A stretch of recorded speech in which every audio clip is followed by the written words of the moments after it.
who made this other 3-eye atlas? Are there literally two physical objects? I mean, Yes. what do we need to know? Like, what does the other one look like? Who made it? How do we tell the difference?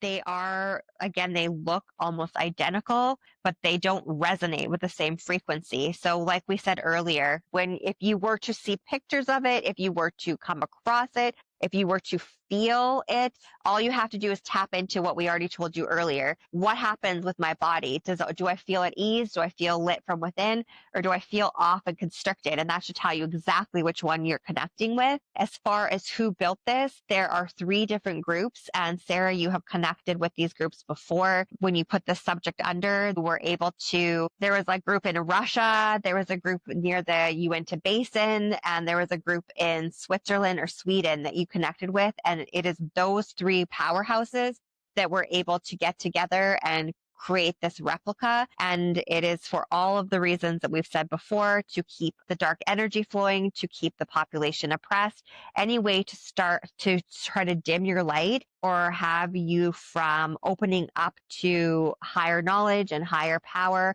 and stepping into your divine energy and your true inherent soul source energy. They will do everything they can to counteract that. And that's why they got together to do this, because they saw what we were creating. So that's exactly what they were starting to do there. And you had this happen before. They've come and they know that you're talking about this, and they actually come and they send energy and they try to strangle her vocal cords. And that was just happening there. So what we were trying to have her say is that there are people that are incredibly intuitive, psychic, that work for these groups. They were not wanting to work with these groups. They were captured. They were kidnapped.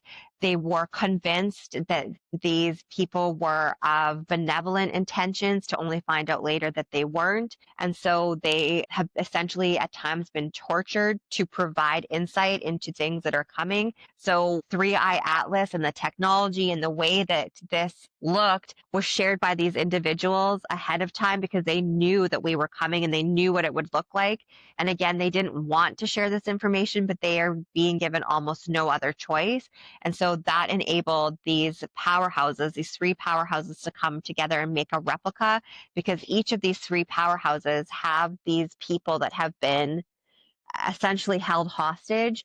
And they, just like Sarah, will do a session with someone, and then if she wants to put something on YouTube or a live or put it in her book, she puts several other subjects of her hypnosis subjects under to see if they're getting the same information, to ensure that what she's going to put out is true.